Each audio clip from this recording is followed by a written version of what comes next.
بالله من الشيطان الرجيم بسم الله الرحمن الرحيم رب اشرح لي صدري ويسر لي أمري واحلل عقدة من لساني يفقه قولي وقال النبي صلى الله عليه وسلم اغتنم خمسا قبل خمسك وقال شبابك قبل حرمك۔ معزز مکرم بزرگان دین، نوجوانان اسلام، پردہ نشین ماں اور بہنوں اور معزز سامعین اور سامعات، ہر طرح کی تعریف، بڑائی، بزرگی، بندگی، کبریائی، حمد، ثنا اس خالق کون و مکان اللہ جل جلالہ کے لیے لائق اور زیبا ہے، جو تمام مخلوقات، کائنات، عالموں کو بنایا، پیدا کیا اور تمام کو ان کی ضروریات کے مطابق ان تمام کی ضرورتیں بھی میسر اور فراہم کرتا ہے۔ وہی ایک رب جس کی بندگی کا واحد حقدار ہے، جس کا کوئی ثانی نہیں، جس کا کوئی شریک نہیں، جس کی طرح کوئی نہیں، جو ذات ساتوں آسمانوں کے اوپر عرش پر مستوی ہے اور علم اور یہ کے اعتبار سے دنیا اور وما فیہا اور تمام عالموں سے باخبر ہے۔ اللہ رب کریم ہمیں رب کریم کی بندگی اور عبادت کی توفیق نصیب فرمائے، آمین۔ درود و سلام ہو انبیاء علیہم السلام پر، بالخصوص ہمارے اور آپ کے آخری پیغمبر عربی محمد الرسول اللہ صلی اللہ علیہ وسلم پر، جنہیں اللہ نے سارے عالموں کے لیے رحمت اور رسول بنا کر کے بھیجا، اور وہ رسول جو آخری پیغمبر ہیں، خاتم النبیین ہیں، بھٹکتی انسانیت کو ہدایت کا سامان دیا اور ہدایت کا سرچشمہ دیا، تاکہ لوگ دنیا میں اس ہدایت کے تعلیمات پر عمل پیرا ہو کے ایک کامیاب زندگی گزار سکیں۔ اللہ کے بندو، جس نبی کے بارے میں ہم بار بار ذکر خیر کرتے ہیں، اس نبی محترم کے متعلق ابو بکر صدیق رضی اللہ عنہ کہتے کہ جب ہجرت کا واقعہ پیش آیا، جب میں اور میرے شریک سفر محمد الرسول اللہ صلی اللہ علیہ وسلم ہجرت کے لیے مکے سے نکل کر کے مدینہ روانہ ہوئے، اس وقت پیارے نبی محمد الرسول اللہ صلی اللہ علیہ وسلم کی کیفیت ابو بکر صدیق رضی اللہ عنہ بیان کرتے ہیں کہ ایک پھرتیلا نوجوان جس کے ساتھ میں نے اپنا سفر مکمل کیا، مدینے کے لوگ اس نوجوان کے چہرے سے نہ آشنا تھے۔ مدینے میں جیسے ہی داخلہ ہوا، بعض لوگوں نے گمان کیا کہ میں محمد وہ ابو بکر ہے، جبکہ حقیقت یہ ہے کہ پیارے نبی محمد الرسول اللہ صلی اللہ علیہ وسلم میرے ساتھ شریک سفر رہے، اور وہ شریک سفر ایسا نوجوان تھا جس کی جوانی بالکل ظاہراً تھی، جس کے گنے چنے 2 یا 3 بال وائٹ تھے، سفید تھے، اور وہ نوجوان کے بارے میں موسیٰ علیہ السلام کے تعلق سے تجزیہ ہے کہ جب اللہ کے نبی محمد الرسول اللہ صلی اللہ علیہ وسلم سفر معراج پر گئے، موسیٰ علیہ السلام سے ملاقات بھی ہوئی۔ موسیٰ علیہ السلام میرے نبی محترم کو دیکھ کر کے رشک کرتے ہوئے رونے لگے، کہنے لگے میرے بعد ایک ایسا نوجوان نبی آئے گا جس کے ماننے والے میرے ماننے والوں سے زیادہ ہوں گے، اور جس کی امتی جنت میں مجھے ماننے والوں سے زیادہ ہوں گے۔ اللہ کے بندوں، یہ وہ نبی ہیں جس کو 40 سال کی عمر میں نبی بنایا گیا، اور اس نبی کا ذکر خیر جہاں جہاں کسی نبی نے کیا، کسی صحابی نے کیا، تو جوانی کے لفظ سے نبی کا ذکر خیر کیے۔ معلوم ہونا چاہیے، صحیح حدیث ہمیں ایک ملتی ہے کہ اللہ کسی کو نبی نہیں بناتا جبکہ وہ عین جوانی کی عمر کو پہنچے۔ معلوم یہ ہوا یہ جوانی اللہ کی بہت عظیم نعمت ہے۔ اللہ اگر کسی کو نبی بناتا ہے عین جوانی کی عمر میں نبوت سے سرفراز کرتا ہے، اللہ کسی قوم کا نبی مقرر کرتا ہے، اس قوم کے نوجوانوں میں سے اللہ ایک جوان کا انتخاب کر کے نبی بناتا ہے۔ اللہ کے بندو، یہ جوانی کی بہت بڑی اہمیت ہے، جس سے ہم اور آپ نابلد ہے، ناواقف ہے، ہم ایسی زندگی گزار رہے ہیں گویا جوانی ہماری زندگی میں آئی ہی نہیں ہے۔ آپ کو معلوم ہونا چاہیے یہ جوانی اللہ کی بہت بڑی اور عظیم نعمت ہے۔ آپ کو معلوم ہونا چاہیے قرآن مجید نے کہا تمہارے لیے جتنی نعمتیں ہم نے دی ہے سب کے بارے میں سوال ہوگا، سب کے بارے میں سوال ہوگا، جتنی نعمتیں تمہیں دیے جا رہے ہیں سب کے بارے میں سوال ہوگا۔ پیارے نبی محمد الرسول اللہ صلی اللہ علیہ وسلم کہتے ہیں لا تزول قدما یوم القیامہ حتی یسأل خمس، کہ ہر آدمی کے قدم میدان محشر سے نہیں ہٹیں گے، قدم محشر میں جمے رہیں گے جب تک کہ 5 سوالات اس آدمی سے نہ کر لیے جائے۔ کیا ہے 5 سوالات؟ اللہ کے نبی محمد الرسول اللہ صلی اللہ علیہ وسلم نے کہا پہلا سوال جو ہوگا عن عمرہ فیما افنا، تم نے تمہاری عمر کے لمحات کہاں گزارے۔ دوسرا جو سوال ہوگا عن شبابہ فیما ابلا، تم نے اپنی جوانی کہاں گزاری۔ معلوم ہونا چاہیے عمر جوانی کے دائرے میں ہے، بچہ بڑھاپے، اس دونوں دور کے درمیان ایک جوانی کا مختصر دور ہوتا ہے، لیکن میدان محشر میں اس عجیب جوانی کے بارے میں الگ سے سوال ہوگا، اس جوانی کے بارے میں الگ سے سوال ہوگا۔ معلوم ہونا چاہیے اللہ کے بندو، اللہ نے ہمیں آنکھ دی ہے، اللہ نے ہمیں صحت دی ہے، اللہ نے ہمیں زبان دیا ہے، اللہ نے ہمیں ہاتھ دیے ہیں، اللہ نے ہمیں پیر دیے ہیں، ہر ایک کے الگ الگ کام ہیں، ہر ایک کی الگ الگ صلاحیتیں ہیں، لیکن یہ تمام تر صلاحیتیں ایک انسان میں جوانی کی عمر میں ایک دم تازہ دم، پھرتیلا اور عقل و شعور کے حساب سے آدمی تازہ دم رہتا ہے۔ اللہ کے بندو، یہ جوانی اللہ کی بہت عظیم نعمت ہے۔ آپ کو معلوم ہونا چاہیے میرے نبی محترم نے ایک جملہ کہا اغتنم خمسا قبل خمسک، 5 چیزیں ایسی ہیں جس کو تم غنیمت جانو، 5 نعمتیں ایسی ہیں جس کے چھن جانے سے تم اسے غنیمت سمجھ لو۔ ان 5 چیزوں میں اللہ کے نبی نے ایک لفظ استعمال کیا، کہا عن شبابک قبل حرمک، تمہارے پاس بڑھاپا آ جائے اس سے پہلے جوانی کی قدر کر لیا کرو۔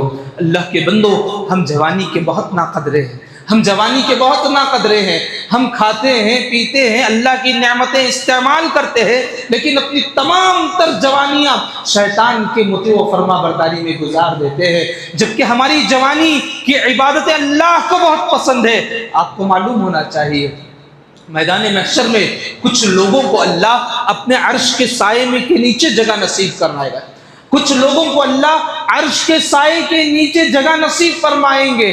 ان میں سے ایک نوجوان کے بارے میں پیارے نبی محمد الرسول اللہ صلی اللہ علیہ وسلم کہتے ہیں ان شاب نشأ فی عبادت اللہ، ایک ایسا نوجوان جس کی جوانی اللہ کی فرما برداری میں، عبادت میں، مطیع و فرما برداری میں، اسلامی تعلیمات پر عمل پیرا ہو کر کے اگر کوئی نوجوان اس دنیا سے چلا جاتا ہے، میدان محشر میں اللہ اسے اپنے عرش کے سائے کے نیچے جگہ نصیب فرماتے ہیں۔ اللہ کے بندوں سنو، یہ جوانی کا مرحلہ کہاں سے شروع ہوتا ہے، کہاں ختم ہوتا ہے؟ یہ جوانی کا مرحلہ عمر کی دہلیز 13-14 سال، 12-13 سال، جہاں ہم بلوغت کی دہلیز پر قدم رکھتے ہیں، بچہ یا بچی بلوغت کی دہلیز پر قدم رکھتا ہے، وہاں سے اس کے اعمال نامے کا محاسبہ شروع ہو جاتا ہے، وہاں سے جوانی کے ایام شروع ہو جاتے ہیں۔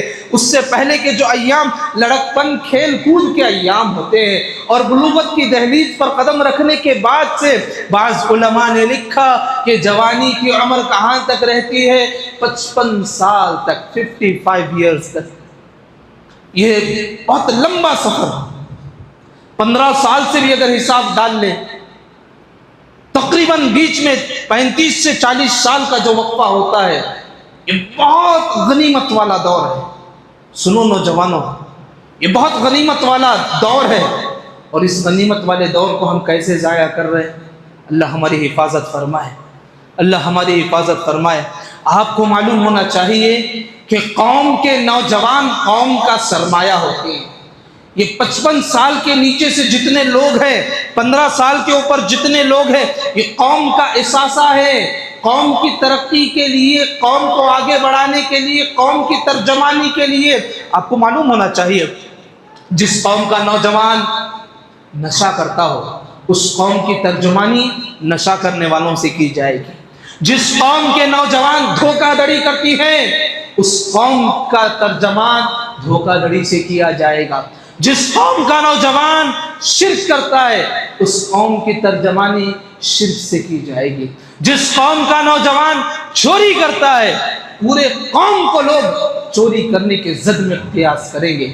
جس قوم کا نوجوان زنا جیسے کبیرہ گناہ میں ملوث ہو پوری قوم جو ہے زانیوں والی قوم کہلائی جائے گی۔ معلوم یہ ہوا کہ قوم کے نوجوان اگر درست ہو قوم کی صحیح رہنمائی ہو سکتی ہے۔ قوم کے نوجوان اگر نابلد ہو، قوم کے نوجوان اگر سوئے ہوئے ہو، سمجھو پوری قوم سوئی رہے گی۔ قوم کے نوجوان اگر بے مقصد ہو پوری قوم بے مقصدیت کا شکار ہو جائے گی۔ قوم کے نوجوان اگر مقصد پر آ جائے یاد رکھو پوری قوم اپنے مقصد اور مشن پر رہے گی۔ اللہ کے بندو، اللہ سے ڈرو۔ یہ جوانی اللہ کی بہت عظیم نعمت ہے جس کے بارے میں مجھ سے، آپ سے، مردوں سے، عورتوں سے، سب سے پوچھا جائے گا۔ اور یہ جوانی کی نعمت جو اللہ نے ہمیں دی ہے اور قوم کے نوجوانوں کی اہمیت آپ کو معلوم ہونا چاہیے۔ اللہ نے قیامت تک آنے والے لوگوں کے لیے یہ پیغام دیا، سورہ کہف کی تلاوت کرے۔ پیارے نبی نے کہا ہر جمعہ سورہ کہف کی تلاوت کرو۔ اس سورہ کہف کی تلاوت کے سلسلے میں بہت سارے واقعات آتے ہیں جو ایمان کو تازہ دم رکھتے ہیں۔ انہی سورہ کہف کے واقعات میں ایک چھوٹا واقعہ غار والوں کا واقعہ ذکر ہوتا ہے۔ غار والوں کا واقعہ، کون ہے جی غار والے؟ کون ہے غار والے؟ قرآن کہتا ہے انہم فتیۃ آمنوا بربہم، کہ کچھ نوجوان ہیں جو اپنے ایمان کی حفاظت کرتے ہوئے غار میں جا کر کے پناہ لے لیے تھے۔ کچھ گنے چنے نوجوان تھے جو اپنے ایمان کی حفاظت کرتے ہوئے غار میں پناہ لے لیے تھے، اور قیامت کی صبح تک ان کا ذکر خیر ہوتا رہے گا، ہوتا رہے گا، ہوتا رہے گا۔ اللہ کے بندو، یہ وہ نوجوان ہیں جس نوجوانی کی عمر میں ہم اپنی مقصدیت کو بھول جاتے ہیں۔ ہمیں سمجھنا چاہیے نوجوانی اللہ کی بہت بڑی نعمت ہے، اور قوم کے نوجوانوں کو چاہیے کہ اللہ نے ہمیں کس لیے بنایا ہے، کس لیے اللہ نے ہمیں صحت دی ہے، کس لیے اللہ نے طاقت دی ہے، کس لیے اللہ نے ہمیں تمام نعمتیں دے رکھی ہے۔ ایک نوجوان اگر چاہتا ہے کہ عمارتیں خریدنے لگتا ہے۔ ایک نوجوان اگر چاہے دنیا کا نظام ادھر سے ادھر کر دے، نظام الٹ پیر کر کے رکھ دیتا ہے۔ اللہ نے نوجوانوں میں اتنی طاقت دے رکھی ہے کہ وہ دنیا کی جتنی بھی قانون ہیں ان تمام قانون ساز کو اپنے ہاتھوں میں لے سکتے ہیں۔ اللہ کے بندو، مسلمان قوم کا نوجوان آپ کو بتا دوں کس میں پڑا ہوا ہے؟ بیکار کی کاموں میں، لغویات میں، جس کے سامنے نہ مقصد ہے، جس کے سامنے نہ مشن ہے، جس کے سامنے اللہ کے سامنے کھڑے ہونے کا نہ احساس ہے، جسے اللہ اس کی نعمتوں کے بارے میں پوچھے گا نہ اس کا شعور ہے، نہ اس کی زندگی میں کچھ مشن ہے، نہ اس کی زندگی میں کچھ عزائم ہے، نہ اس کی زندگی میں کچھ جرأت ہے۔ ہمارا نوجوان لغویات میں ہے۔ لغویات کسے کہتے ہیں؟ ایسا کوئی کام جس سے نہ دنیا میں کوئی فائدہ ہو، جس کا نہ آخرت میں کوئی فائدہ ہو، جس کا نہ دنیا میں کوئی فائدہ ہو، جس کا نہ آخرت میں کوئی فائدہ ہو، ایسے کام کو کہتے ہیں لغویات۔ آج دیکھو ہمارے نوجوانوں کو، بتاؤ کتنے ہیں ہمارے قوم کے نوجوان جو بامقصد زندگی گزارتے ہیں، جن کی ذات سے لوگوں کو فائدہ پہنچ رہا ہے، جن کی ذات سے خاندان والوں کو فائدہ پہنچ رہا ہے، جن کے رہنے سے خاندان والے جو اس سے فیض یاب ہو رہے ہیں۔ آج ہمارے نوجوانوں میں علم کی کمی، ہمارے نوجوانوں میں صلاحیت کی کمی، ہمارے نوجوانوں میں وقت کی ناقدری، ہمارے نوجوانوں میں احساس ذمہ داری سے چوری، ہمارے نوجوانوں میں اپنی ذمہ داری سے ناواقفیت، ہمارے نوجوانوں میں نعوذ باللہ اوروں کے حقوق تو حقوق، اپنے ماں باپ کا حق بھی صحیح سے ادا نہیں کر رہے ہیں۔ ہمارے نوجوان جو شادی شدہ ہے اپنے بیوی اور بچوں کے حقوق صحیح سے ادا نہیں کر رہے۔ اللہ کے بندو، کیا اسلام یہی ہمیں سکھاتا ہے؟ کیا اسلام ہمیں یہی سکھاتا ہے؟ آپ کو معلوم ہونا چاہیے دنیا میں تاریخ نے کیسے کیسے نوجوان دیکھے، کیسے کیسے نوجوان دیکھے۔ پیارے نبی محمد رسول اللہ صلی اللہ علیہ وسلم حنین کے موقع پر، حنین کا سفر تھا، پیارے نبی محمد الرسول اللہ صلی اللہ علیہ وسلم کے صحابہ میں سے ایک صحابی رسول نے اذان دی، سنو غور سے، اذان دی، ابو محذورہ، یہ بھی اسلام قبول نہیں کیے، یہ کسی دور ٹینٹ میں تھے، اپنے 10-12 دوستوں کے ساتھ کھیل رہے تھے، اذان کی آواز سن لی، اور اپنے جو دوست وہ سارے تھے جو ابھی اسلام قبول نہیں کیے، سارے بچے جو ہے وہ اذان کے کلمات بار بار دہرا رہے۔ پیارے نبی محمد رسول اللہ صلی اللہ علیہ وسلم کو اس کی خبر ہوئی، وہ جتنے مشرک بچے تھے جو اسلام قبول نہیں کیے، اللہ کے نبی ساروں کو بلائے، بلانے کے بعد اللہ کے نبی 1 by 1 سب سے اذان کے کلمات سنے، یہ ابھی اسلام قبول نہیں کیے ہیں، ایک ایک سے اذان کے جو کلمات انہوں نے نقل کیے تھے سب سے اللہ کے نبی سنے۔ جب ابو محذورہ رضی اللہ عنہ جب اسلام قبول نہیں کیے تھے، جوانی کی عمر میں کھیل کود میں تھے، ان کی آواز سنی، بڑی سریلی آواز تھی، بڑی سریلی آواز تھی، بہت ہی اچھے انداز میں اذان کی کلمات انہوں نے دہرائی۔ اللہ کے نبی محمد الرسول اللہ صلی اللہ علیہ وسلم اس نوجوان بچے کو تحفہ دیتے ہیں اور دعائیں خیر کرتے ہیں۔ اللہ کے نبی اس بچے کے سر پر ہاتھ پھیرتے ہیں، یہاں تک کہ بعض روایات یہ آتے ہیں اللہ کے نبی اپنے مبارک ہاتھوں سے اس بچے کے سینے کو مارتے ہیں۔ بہت خوب، بہت خوب۔ معلوم ہے کون ہے؟ یہ وہی ابو محذورہ ہے جو ابھی اسلام قبول نہیں کیے، بعد میں اسلام قبول کیے۔ دور ابو بکر صدیق رضی اللہ عنہ میں، دور عمر بن خطاب رضی اللہ عنہ کے دور میں جب مکے اور مدینے میں اذانیں دی جاتی تھی، مکے میں اذان دینے کی ذمہ داری یہی صحابی رسول کو تھی، یہی صحابی رسول اللہ کے نبی محمد رسول اللہ صلی اللہ علیہ وسلم نوجوانوں کی صلاحیت کو دیکھ کر کے اللہ کے نبی صلی اللہ علیہ وسلم ان کی رہنمائی کرتے تھے۔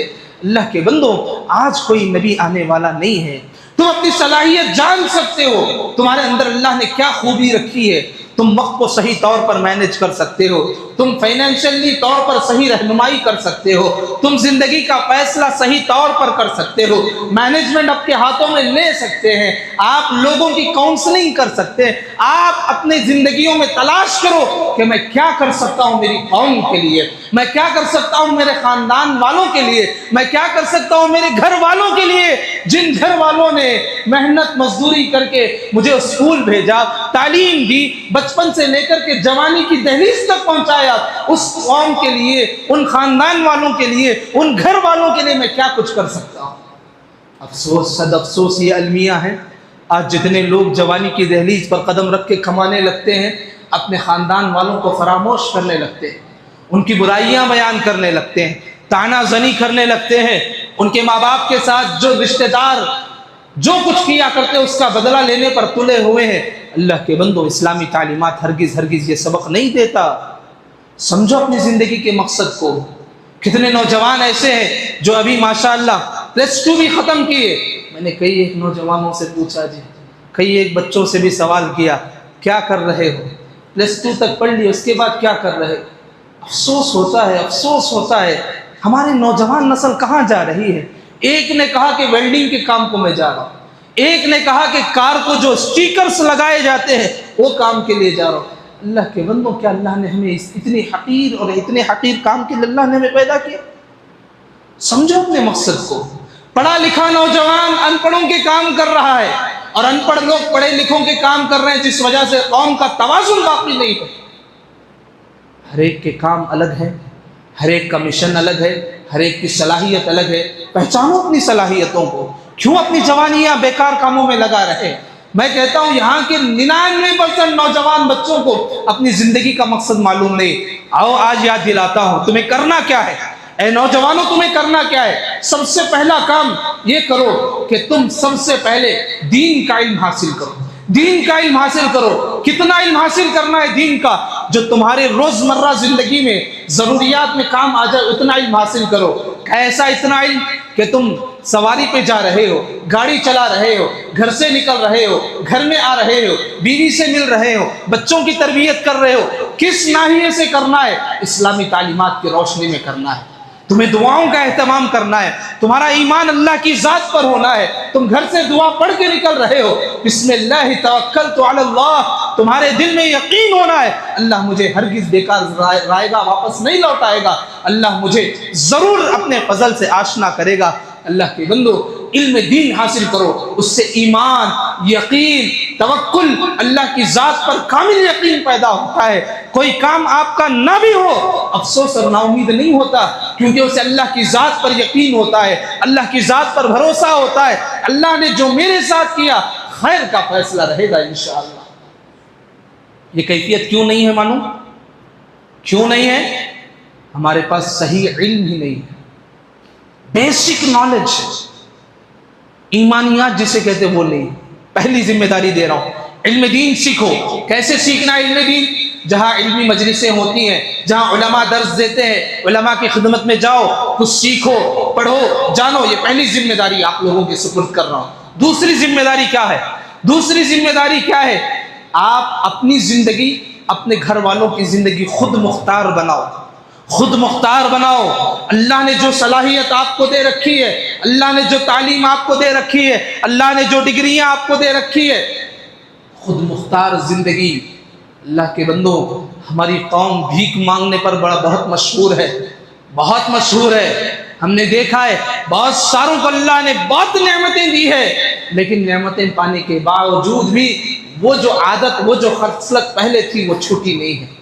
کم از کم اتنی حیثیت، اتنا مقام اپنے آپ میں پیدا کرو کہ خود بھی اپنے گھر والوں کو بھی اسٹیبل کر سکو، اسٹیبل کر سکو، خود مختار زندگی گزار سکو۔ اللہ کے بندو، بہت افسوس ہوتا ہے، نوجوان ہے گھر میں، جوانی کی عمر گزار رہا ہے، بوڑھے ماں باپ گاڑیاں ڈھکیلتے ہوئے کما رہے ہیں، بوڑھے ماں باپ گرمی میں، سردی میں، دھوپ میں، بارش میں 4 چاک کی گاڑیاں لے کر کے گھوم رہے ہیں۔ بہت دکھ ہوتا ہے۔ یہ کس کی قوم ہے اللہ کے بندو؟ یہ ہماری قوم ہے، یہ ہماری قوم کی حالت ہے۔ نوجوانوں، عزم کرو، انشاءاللہ میں اتنا قابل بنوں گا، میرا گھرانہ کبھی مفلسی نہیں رہے گا انشاءاللہ، محتاجی کا عالم نہیں آئے گا انشاءاللہ۔ یہ عزم کرو اللہ کے بندو۔ یہ 2 ذمہ داری ہوئی۔ تیسری ذمہ داری آپ لوگوں کو دیتا ہو، غور سے سن کر کے جاؤ۔ 15 سال سے 55 سال کی عمر کے دہلیز کے درمیان میں سمجھتا ہوں تقریباً 1-2 کو چھوڑ کر کے یہاں مرد اور عورتیں سارے اسی عمر کی دہلیز پر رہیں گے۔ 15 سے 55 کے درمیان میں سارے لوگ رہیں گے۔ تیسری ذمہ داری دیتا ہوں اللہ کے بندو، خدمت خلق کے لیے آگے بڑھو۔ آج ہم بہت کمزور ہو گئے ہیں، خدمت خلق کے سلسلے میں آگے بڑھو، لوگوں کی خدمت کرو، مجبوروں کی، مظلوموں کی۔ جتنے لوگوں پر ظلم کیا جا رہا ہے، جتنے لوگوں کو دبایا جا رہا ہے، آج جو غنڈہ گردی کا نظام ہے، لوگوں کے مال ہڑپے جا رہے ہیں، بیچاری لڑکیوں کے ساتھ ظلم اور زیادتیاں کی جا رہی ہے۔ اللہ کے بندو، میں یہ نہیں کہتا آپ دنیا کے لیے نکل جاؤ، کم از کم اپنے اڑوس پڑوس، اپنے گھر تک کے لیے اصلاح کا کام کرو۔ میں سمجھتا ہوں ہر ایک نوجوان اگر یہ کام کرے گا، پورے سماج سے برائیوں کا خاتمہ ہو جائے گا، اور بڑے اچھے طریقے سے ہو جائے گا۔ کوئی یہ نہیں پوچھے گا تو کون بھائی بولنے والا، ہمارے خاندان میں تو کون ٹانگ اڑانے والا، کوئی یہ نہیں بولے گا۔ کیوں؟ میں اپنے خاندان کے مسائل حل کر رہا ہوں، میں اپنے گھرانوں کے مسائل حل کر رہا ہوں۔ خدمت خلق کا جذبہ ایسا پیدا کرو، کیا غیر، کیا مسلمان، اللہ کے بندو یہ چیزیں عام کرو۔ یہ بہت بڑی نا امیدی ہے کہ ایک نوجوان اپنی زندگی، بس اپنی زندگی، بس اپنی زندگی، بس یہی اصول میں زندگی گزار رہا ہے، اپنے خواہشات پورے ہو گئے۔ آپ کو معلوم ہونا چاہیے ایک ایمان والے اور کفر کرنے والوں میں قرآن نے بڑی پیاری تشبیہ دی، کہا ایمان والے نیک اعمال کرتے ہیں اور کفر کرنے والے چوپائیوں کی زندگی گزارتے ہیں، چوپائیوں کی زندگی گزارتے ہیں۔ کیا چوپائے؟ 4 پیر والے جانور رہتے ہیں، ان کے کیا ہے؟ 2 کام۔ ایک کام کیا ہے؟ اپنا پیٹ بھرنا، دوسرا کام کیا ہے؟ اپنی نفسانی خواہشات پوری کرنا۔ یہ 2 کام ہے۔ قرآن تشبیہ دیتا ہے جتنے لوگ کفریہ کام کرتے ہیں وہ چوپائیوں کی طرح ہے، ان کی مقصد زندگی چوپائیوں کی طرح ہے۔ کہیں ایسا نہ ہو کہ مسلمانوں کا بھی مقصد وہی ہو جائے، کہیں ایسا نہ ہو کہ مسلمان کے نوجوانوں کا بھی مقصد وہی ہو جائے۔ اللہ سے دعا کرو، یا اللہ تو نے ہمیں جوانی دی ہے، اس کی قدر کی توفیق نصیب فرمائے، اس میں علم حاصل کرنے کی، اور اس میں اپنے خاندان والوں کی مدد کرنے کی، اور اس میں لوگوں کی خدمت کی اللہ ہمیں توفیق نصیب فرمائے۔ چوتھی اور بنیادی چیز، یہ 3 کام ہمیں کرنا ہے۔ علم سیکھنا، گھر والوں کو صحیح رخ دینا اور پھر خدمت خلق کرنا، یہ 3 کام کرنے کے لیے ضروری ہے کہ ایک نوجوان کو اللہ سے گہرا تعلق رکھے، اللہ سے تقرب حاصل کرے، اللہ سے بڑا گہرا ربط اس کا ہونا چاہیے، اللہ سے سجدے میں مانگے، دعائیں مانگے، نمازوں کی پابندی کرے، فرائض کی پابندی کرے، اذان کی آوازیں سن لے، اللہ کے گھر کو آباد کرنے کی فکر کرے۔ یاد رکھو اللہ کے بندو، یہ ایسے نوجوان ہوتے ہیں جو اپنی زندگی بھی بدل کے رکھتے ہیں، ان کے ذریعے سے کئی ایک زندگیاں بدل جاتی ہیں۔ یہ 3 کام ہمیں کرنا ہے، تو چوتھی اور بنیادی ذمہ داری ہے 3 کام میں تاثیر اگر ہونا ہے، اللہ سے تقرب حاصل کرنا ہے، فرائض کی پابندی کرنا ہے، نوافل کا اہتمام کرنا ہے، اللہ سے گڑ گڑانا ہے، اللہم اہدنی فیمن ہدیت، اے اللہ بہت سارے گمراہ لوگ ہیں، تو ہدایت دینا چاہتا ہے، میرے ذریعے سے ہدایت دے دے یا اللہ، میرے ذریعے سے ہدایت دے دے۔ اللہ کا تقرب نمازوں کے ذریعے سے، دعا کے ذریعے سے، حلال کمائی کے ذریعے سے، جائز کاموں کے ذریعے سے اللہ کا تقرب حاصل کر رہا۔ 4 کام ہو گئے۔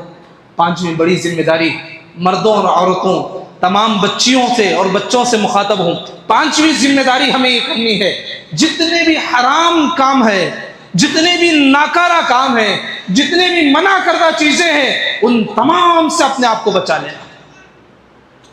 اللہ نے جو منع کیا ہے، رسول نے جو منع کیا ہے، کبھی میں اس راستے پہ نہیں چلوں گا۔ کون کون سے منع کردہ چیزیں ہیں؟ زیادہ سے زیادہ میں سمجھتا ہوں تقریباً جتنے لوگ موجود ہیں 3 سے 4 چیزیں ذکر کریں گے۔ ہمیں معلوم ہونا چاہیے نبی نے کون کون سی چیزوں سے رکنے کا حکم دیا ہے، نبی نے کون کون سی چیزوں سے دور رہنے کا حکم دیا ہے، قرآن نے ہمیں کون کون سی چیزوں سے یہ حرام ہے اس کے قریب نہ جاؤ، یہ حرام ہے یہ نہ کرو، یہ جائز نہیں ہے اس سے باز آ جاؤ، قرآن اور حدیث میں واضح طور پر ذکر ہے۔ یہ 5ویں ذمہ داری ہے۔ میں سمجھتا ہوں ایک نوجوان بچہ، ایک نوجوان بچی یہ 5 چیزوں کو لے کر کے زندگی میں آگے بڑھیں گی، 6ٹھی چیز خود بخود انجام آ جائے گی۔ کون سی چیز؟ ایک دوسرے کا حق ادا کرنا، بھائی کا حق بھائی کو دینا، بہن کا حق بہن کو دینا، میاں بیوی کے جو آپسی حقوق ہوتے ہیں وہ آپس میں ایک دوسرے کے حقوق کو بانٹنا، صحیح کو صحیح، غلط کو غلط، ایک کا حق نہ مار کے کھانا، یہ تمام چیزیں ہماری سوسائٹی میں انشاءاللہ خود بخود جنم لے جائے گی۔ کیوں؟ کیونکہ ہمارے پاس پہلی چیز علم ہے، دوسری چیز ہمارے پاس اپنے خاندان والوں کو ساتھ لے کر جانے کا جذبہ ہے، تیسری چیز لوگوں کی خدمت کا عزم ہے، چوتھی چیز ہم اللہ کو راضی کرنے، عبادت کرنے اور اللہ کو راضی رکھنے کی کوشش کر رہے ہیں، 5ویں چیز اللہ نے جو منع کیا ہے اس سے رکنے کی کوشش کرتے ہیں۔ تو اللہ نے جتنوں کے حق مار کے کھانے سے ہمیں روکا ہے ان تمام سے رکنے کی ہم کوشش کریں گے، جس کا حق ادا کرنے کا اللہ نے ہمیں حکم دیا ہے ان تمام کے حقوق ادا کرنے کی ہم کوشش کریں گے۔ اللہ کے بندو، یہ نوجوانوں کی ذمہ داریاں ہیں، یہ نوجوانوں کی بنیادی ذمہ داریاں ہیں۔ اب تک جیسی تیسی زندگی گزر گئی، اب اللہ سے توبہ کرو۔ یہ جو گیمز ہے، میچ ہے، یہ وقتی کھیل کود ہے، نکل گیا۔ اور آج کا ماحول ایسا ہے، سال بھر میچز چلتے ہیں اور ہمارا نوجوان اپنی زندگی کے کئی ایک گھنٹے گزار دیتا ہے۔ اللہ حفاظت فرمائے۔ تو اپنی زندگی کے مقصد کو سمجھو۔ اللہ نے ہمیں یہ جو عمر کی باریک اور مختصر وقت ہمیں دیا ہے، کہیں ہم بڑھاپے کے سانچے کو پہنچ جائے اور ہم نہ صحیح سے نہ سجدہ کر پائے، نہ صحیح سے دوسروں کی خدمت کر پائے، نہ گھر والوں کو ہاتھ پکڑ پائے، نہ اوروں کا حق ادا کروائے۔ ایسی عمر کو پہنچنے سے پہلے ہمیں چاہیے کہ اس عمر اور اس جوانی کی قدر کر لے، اپنی ذمہ داریوں کو سمجھے اور اپنی ذمہ داریوں کو بھرپور ادا کرنے کی کوشش کرے۔ میں دعا کرتا ہوں اللہ رب العزت سے، یا اللہ امت کے نوجوانوں کو عقل سلیم نصیب فرما دے، صحیح رہنمائی نصیب فرمائے۔ وہ کچھ کرنا چاہتے ہیں، کچھ بننا چاہتے ہیں، یا اللہ وہ غلط دوستوں کی صحبت سے انہیں حفاظت نصیب فرمائے، یا اللہ انہیں صحیح اٹھ بیٹھنے کی توفیق نصیب فرمائے، صحیح لوگوں کی صحبت نصیب فرمائے، یا اللہ ان کی رہنمائی نصیب فرما دے، یا اللہ انہیں صبح شام تجھے یاد کرنے اور یاد رکھنے کی توفیق نصیب فرمائے، تیری دعوت اور تبلیغ کو لوگوں میں عام کرنے کی توفیق نصیب فرمائے، یا اللہ دینی تعلیم کو سیکھنے، سمجھنے، عمل کرنے کی توفیق نصیب فرمائے، اوروں تک پہنچانے کی توفیق نصیب فرمائے، یا اللہ اسلامی بیداری پیدا فرما دے، یا اللہ بے دینی سے، اسلام بیزاری سے یا اللہ ہمارے نوجوانوں کی حفاظت فرمائے۔ ہمارے نوجوان مرد اور عورتوں کی حفاظت فرما دے۔ یا اللہ ہمیں دین علم حاصل کرنے کی توفیق نصیب فرمائے، ایک دوسرے کا حق جان کر حق ادا کرنے کی توفیق نصیب فرما دے۔ یا اللہ ہمیں تجھے راضی برضا رکھنے کی توفیق نصیب فرما دے۔ یا اللہ تو نے ہمیں جوانی دی ہے، کل اس جوانی کے بارے میں حساب ہوگا۔ یا اللہ قربان جائے وہ اصحاب رسول سعد بن معاذ رضی اللہ عنہ جو صرف 6 سال کی عمر و جوانی کے گزارے اور اس دنیا سے رخصت ہو گئے۔ جب وہ موت انہیں لبیک کہا، عرش ہل گیا، کئی ہزار فرشتے شریک ہو گئے۔ ان کی جوانی کیسی تھی ہم نے آنکھوں سے نہیں دیکھا۔ یا اللہ، یا اللہ ہمیں جو جوانی دے رکھی ہے تجھے راضی کرنے کی ہمیں توفیق نصیب فرما دے۔ آمین یا رب العالمین۔ بارک اللہ لنا ولکم فی القرآن العظیم ونفعناکم بالآیات والذکر الحکیم، انہ تعالی جواد کریم ملک رؤوف ورب حلیم۔